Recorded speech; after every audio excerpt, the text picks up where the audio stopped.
Hey everyone. So I wanted to come on here because recently I was rewatching one of my favorite AVGN episodes where he was talking about the Tiger Electronics, and there were some people that commented on it, agreeing with him on what made Tiger so popular, but so like okay, this is what we get for right now. But the one thing about electronic games is there was always a novelty to them, and what I mean by a novelty is basically the fact that what you got was left up to the imagination. That's basically why these games were made. And probably the best example of that, for me, personally, growing up, was this. Now, this, of course, is a reissue. This was reissued. I don't know who reissued it. I think it might have been. It was Mattel, I think. It might have been Mattel or somebody reissued it. But basically, it's it says it's an electronic classic for a new generation with improved sound effects. But essentially, what this was, basically what this was anyway, was basically this was essentially something in the '70s, about mid to late '70s. I would say, time frame wise, about mid mid '70s to about mid '80s at the latest, mid '70s to mid '80s. And what this was basically was a portable game, an electronic portable game that you could take on the road. The difference though about it, unlike today's, is there was no real graphics like nowadays with a Switch which you could take on the road, or a Switch Lite, or even if you have them still accessible, like, let's say a DS, a 3DS, or maybe even through your mobile phone, you have games you can take on the road and play, right? The mobile phones nowadays offer, especially some of them that they sell, nowadays they offer a lot of the MAME emulators and stuff as apps and all that. Or you have some of the phones that get um, that get sold that have the main emulators and all that already installed. And if you don't believe me, check out Metal Jesus Rocks and Re-Res for here on YouTube for more information on those kind of things. But basically nowadays you can depend on something like that over something like over something simplified like this. But back in the '70s to mid '80s, stuff like this is what you would get. And these kind of things did require batteries, of course. Now, this reissue, requires three AAA batteries. But essentially, it was, basically a simple, just a very simplified way of entertaining yourself on the road or on a plane. Now, it does give instructions on the back there. I don't know if you could read that very well, but it does give you instructions, on how to play the game, what to do and everything. And then, of course, with these reissues, they give you an instruction manual in there as well. But like I said, it takes about not six, but three AAA batteries. And I don't think it comes with them initially.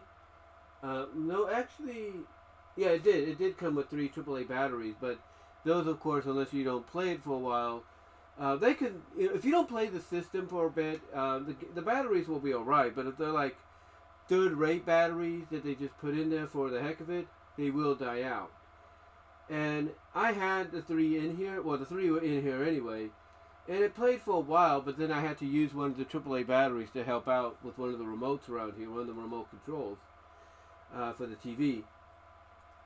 But anyway, I just put some new ones in here recently, and so I can give you an idea of what the game looks like, or looked like back then, and even looks like now. Because the reason they brought these back is mostly for nostalgic reasons and novelty reasons, for those that grew up with it, and also to give the newer generation, as they say, an idea of how how much, I guess you could say, easier they have it today compared to what we had. Basically, give them an idea of this is how we kept ourselves entertained, portable wise, with games, on road trips or whatever. So in the middle here, of course, you have the on and off button. You have the off button, but going one way to another depends on what you want to play. So that's how it starts up. You go one way, you got that. That's the light up screen, and then you have like basically the instructions, like as I said on the back, are on there, and they give you the idea of what you need to do and everything, and so on. So when you want to play it,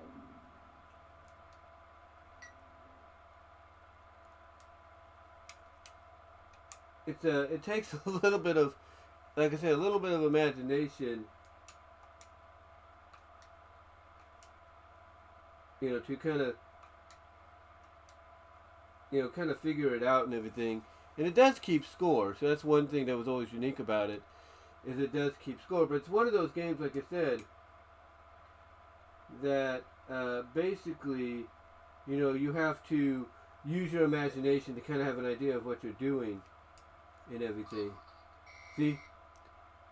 Like, you gotta have an action and everything to go with it.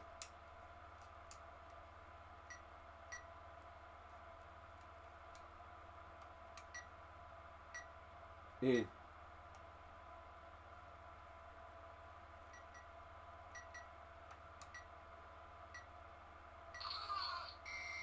see right there. Basically, it's like I said, I know I'm saying it a lot here. I do apologize, but it's basically up to the imagination.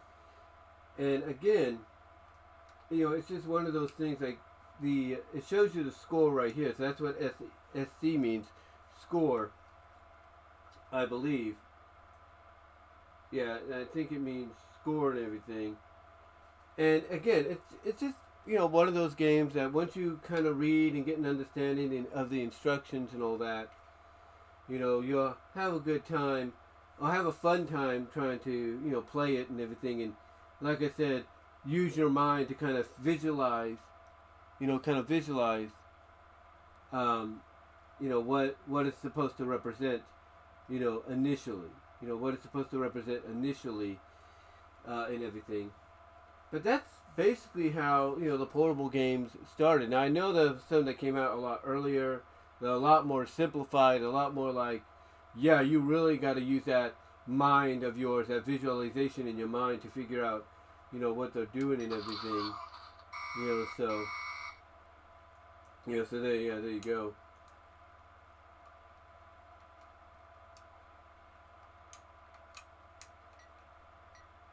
So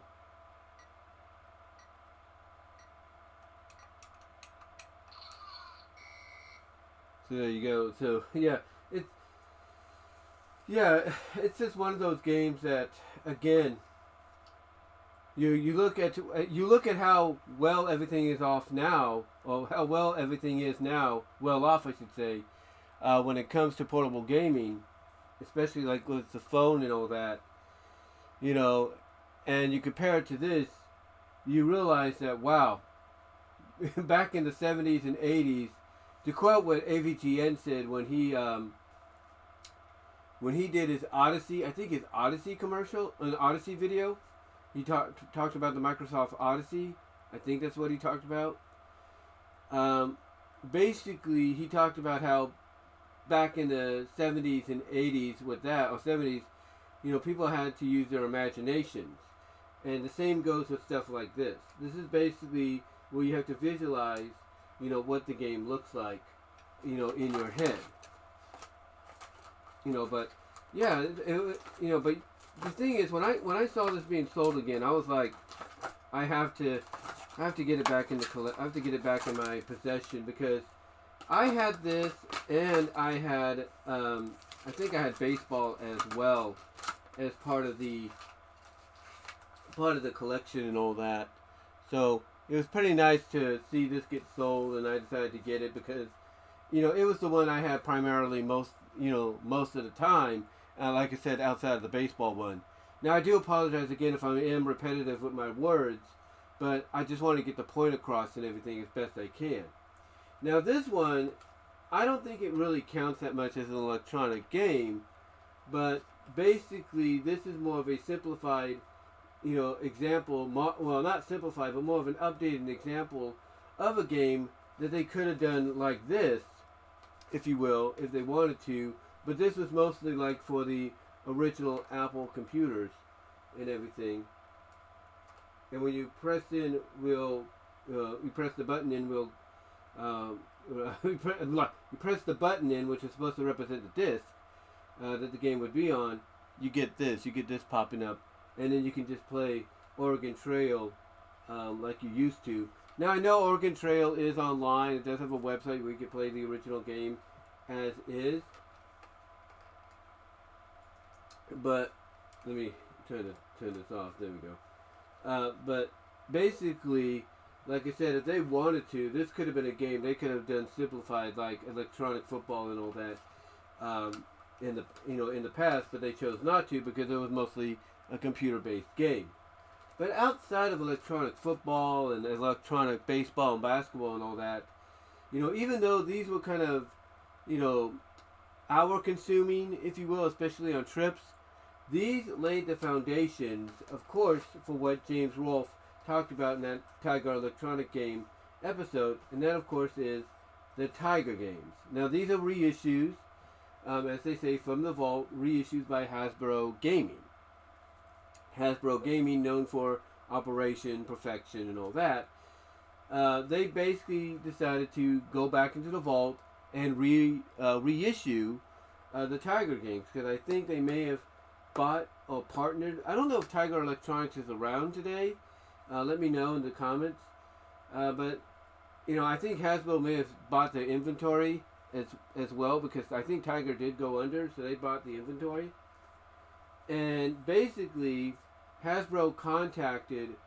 I'm assuming Hasbro contacted the likes of Sega and the likes of Marvel and all that, Marvel Disney, if you will, saying, hey, we're going to bring these games back for nostalgic reasons, to give kids of today's generation an idea of how, how basically families that didn't have that much money, like, we have the money today to go out and buy, like I said, a 3DS, a Switch, and all that. That back in the day, though, we couldn't afford to do that. We couldn't afford to buy Game Boys or Game Gears and all that, like some families could. I mean, my family was able to buy a Game Boy for my older sister because I think it was her 15th birthday or something like that. 15th birthday they bought it for.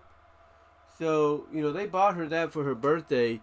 But initially, when they would do stuff like that, when they would buy certain things for us for our birthdays, yeah, the main idea, and I've mentioned this before in a video, the main idea was that system would be shared by all growing up, but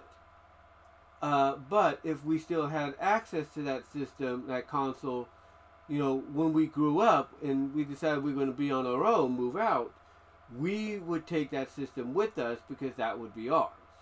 That was ours initially. Like with me, when I got the TurboGrafx 16 for Christmas, that was my system. That was my system. But it was shared by everybody. Anyway, essentially, I think the reason these were brought out, the same reason Mattel brought back the electronic football, electronic sports games and all that, to give kids an idea of how many of us, and AVGN put this, very well, how many of us, had no other choice but to get things like this for, for us, for birthday presents, Christmas presents, rewards, and all that, because we couldn't afford, a Game Boy or a Game Gear, unless we were really saved up, like you said, unless we saved up enough money to, to do so, which many did. Many would save up the allowance and say, I'm saving this for a Game Boy, I'm saving this for a Game Gear. And when that moment came, even if they had the Tiger Electronics games, to pass the time, once they saved up that money and they bought the Game Boy, the Game Gear, these were still used, but mostly passed on to like the younger siblings or cousins.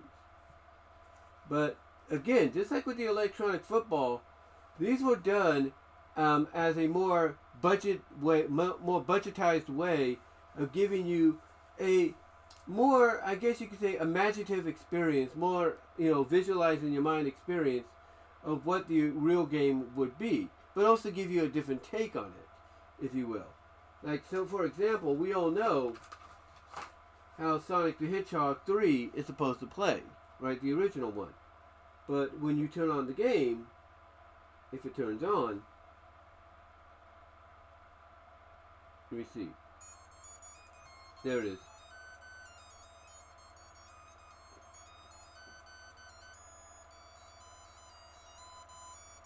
And you can't really see him on there that well. Because, the screen wouldn't... I don't know if the screen lights up or anything. I don't think it did.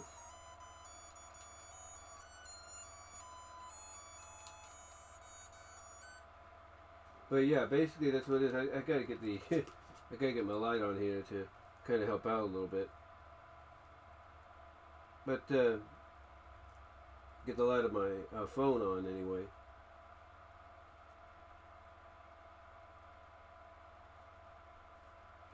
There we go. But basically, that's what it looks like right there. And again, when you turn it on, it should turn on at any time now. When you turn it on,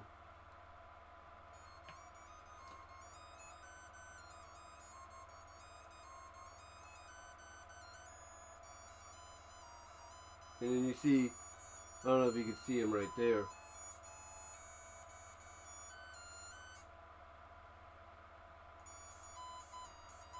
See? I don't know if you can see him from there, but yeah, there you go. That's basically what they're talking about. Like, it gives you an idea of what the game is supposed to, look like. You're supposed to use your imagination to go this way and that way with it. See?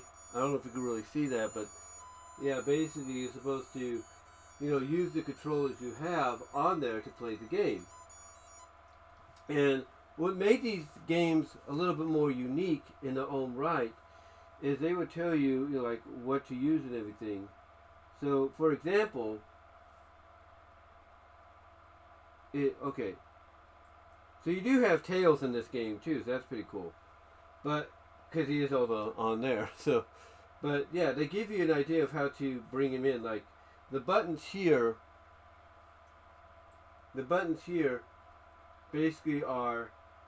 The buttons here are Tails to bring Tails in, Tails to bring Tails in, pick to pick something up, which I would assume like an emerald or a ring, and then spin. On up, is that pick? Yeah, it's pick. So you got a button for Tails, a button for picking things up, and then spinning. And then these are your directional buttons to make those happen. So when you turn the game on. And everything, basically, yeah, there we go.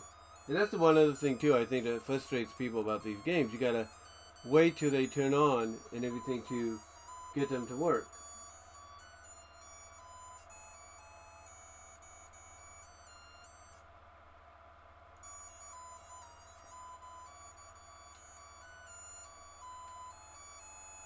So yeah, like if I want Tails, that brings him in, and I think again, I know you can't really see it that well, but you can hear it.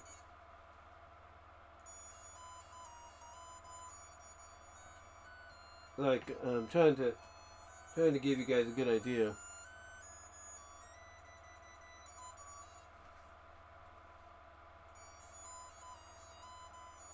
Yeah, you see, you bring Tails in by pressing that button. And everything, then you pick, and you spin. So, yeah, that's basically, that's basically what the game is. It's essentially, again, a version of Sonic 3 that you got to use your imagination with. Like, it's a more simplified version of the game to kind of give you an idea of what the real game would look like on a Sega Genesis, but you have to use that visualization in your mind. Like, you know what the game looks like, but this gives you an idea of what the game looks like, stripped down to a more simplified version and everything. That, if you have nothing like, let's say for example you forget, well, I wouldn't say you would forget your phone or anything, but let's say you need your phone charging, right? So you have it on your portable charger, and you don't want to use it or anything, to play games and all that. You just want it to charge, right? So let's say it's charging, and let's say you forgot. Oh, I forgot my 3DS, or I forgot my my Switch, or I forgot my PSP or my PS Vita. Like, I forgot all that. So what you realize, oh, wait a minute, I do have one thing that's with me, and because you're packing a lot. Let's say you're packing some portable stuff just to kill the time, right? To buy the time. And let's say you packed this just to have something to play, just in case. Let's say you are charging your system, because those do take up a lot of power if you're using them constantly. You'll remember, oh, I got this. Now the same goes for, let's say, if you're playing Transformers. Now we know that there is a Transformers game for the NES and all that. We know that there have been Transformer games for all the other consoles over the past generations recently. But there was never an Americanized version at all. So Tiger said, okay, no Americanized version outside of the Commodore 64 version. You know what? We're going to take care of that. And to tie in with Generation 2, they decided we're going to bring in Transformers portable-wise. Because, again, there was no other games to represent that. And, just like with Sonic, you gotta press the start button, I think. Okay.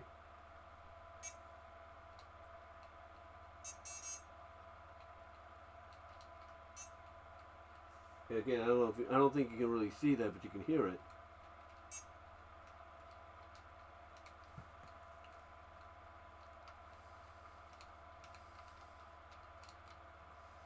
But yeah, basically, again, you got to really visualize in your mind what the game would look like on a regular screen. Like imagine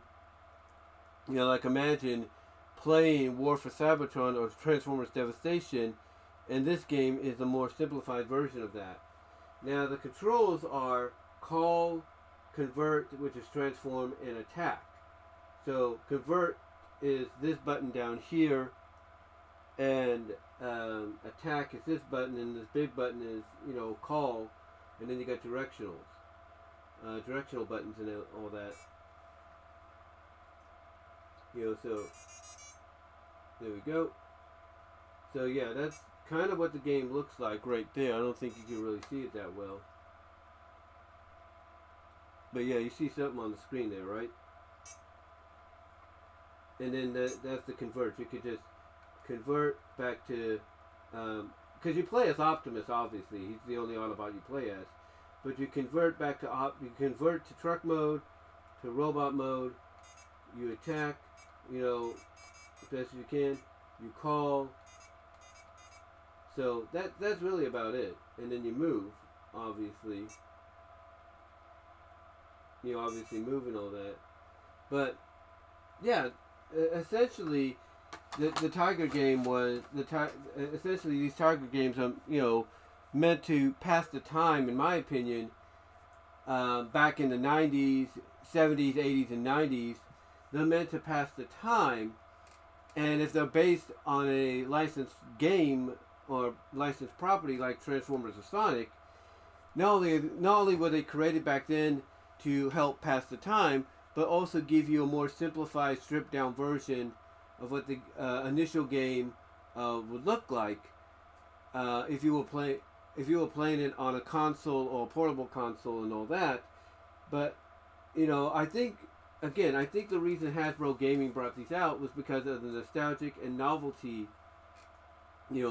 of the idea of letting the newer generation today, the Generation Ys and Z, the Generation Yers and Zers, and now Generation Betas, kind of let them know that, hey, you like your portable gaming through let's say your Switch Lite, your Switch 2, because that's coming soon, your PSP, your PS Vitas and all that, or even your phone or your tablet, well, guess what? Back in the day, if you couldn't afford, let's say, any of the portable devices by Nintendo or Sega, this was your, as AVGN put it, these were your only options, and you had to use a lot of your imagination to kind of, get through it, kind of like visualize in your mind what the game is supposed to truly represent. And even if there wasn't a console version of, let's say, Transformers Generation 2 or Transformers Period, again, there was one on the Famicom only. This was to make you kind of have an idea of what the game is supposed to represent visually in your mind. It was, again, stripped down version, simplified, but, a fun way to pass the time. And I think people need to, they need to understand that. They need to understand that, yeah, these weren't perfect and everything. These weren't perfect, but if you use your imagination, and you visualize what the other game is, or what the original version of the game on a console is supposed to be, you visualize it while you're playing this version, you get an idea of what they were trying to go for, even if it was stripped down, in my opinion. But anyway, though, guys, I just wanted to come on here, show off some of these systems, as well as give you my take on it as well. I know it may sound like I was just rambling and all that. I do apologize. But when you get down to it, even back in the simplified days for portable gaming, these were meant to mostly, outside of this, which again, I think if they wanted to, they could have done it. But outside of anything else, these were created not only to try to represent, what they were meant to be based on, but also allow you to have a more, I guess you could say, I know I'm using the word a lot, but a more watered down version, if you will, of what they're supposed to represent. But the reason they did it this way is not only would it be a more affordable way to kind of get you the game you're asking for, get you a game based on what you like as a fan, but to also allow you to use your imagination. This is why when you look at the commercials, and you have back in the day, for the Tiger Electronics, like for Street Fighter and all that, you see the boy or the girl acting excited, even if they weren't. It's because they were probably told, play the game as if it's the actual game, but use your imagination. Or use your imagination, use your brain to visualize what the game is supposed to look like, and that's where you can enjoy the game, even in Tiger form, if you will. But, yeah, they may have not been the best solutions, if you will, but to me, I look at the fact that, as one person said, you got to give the people that put these together credit, because they had to basically recreate a lot of elements as best as they could in a more simplified version or simplified way to be put into a Tiger game. I mean, they had to, when it came to Sonic, they had to, take the elements of Sonic 3 and simplify it and basically recreate those elements in a more simplified manner, so that even if you knew what the game looked like from playing it or seeing it for yourself, when you would play the Tiger version, you could see visually what they were trying to go for by using that imagination of yours. But, yeah, like I said, I just wanted to come on here and talk about this. Let me know what your guys' thoughts are on Tiger Electronics, as well as the early electronic games as well. Do you agree with me that they were just meant to help simplify how portable gaming is, and that were a way to help young people at that time like me, and yourselves, to kind of have a usage of imaginationness when it came to playing these games, because we knew what the actual games looked like, outside of these simplified, stripped down, watered down versions. Let me know what your thoughts are on that, guys. Comment down below, like the video, ring the bell for notifications, subscribe to the channel, Click on the links in the description to catch my content elsewhere here on the internet from my BW Rosas Discussions podcast, which you can find on all your favorite podcast affiliates like Pandora, Audible, iHeartRadio, Spotify, iTunes, you name it, you will find me there. As well as check me out at rumble.com at BW Rosas. Also check me out at odyssey.com at BW Rosas, VENMO at BW Rosas. Also check me out at divanark.com at BVW1979 and inkbunny.net at BW Rosas. And click on the link in the description to my Teespring store for merchandise you can't get anywhere else. And also find me at twitter.com at BW Rosas and at Blue Sky at BW Rosas. But guys, let me know what your thoughts are on all this. Again, I know I sound like I rambled, but let me know what your thoughts are from your own experience. And until next time, guys, I am out, but I'd love to hear what your thoughts are.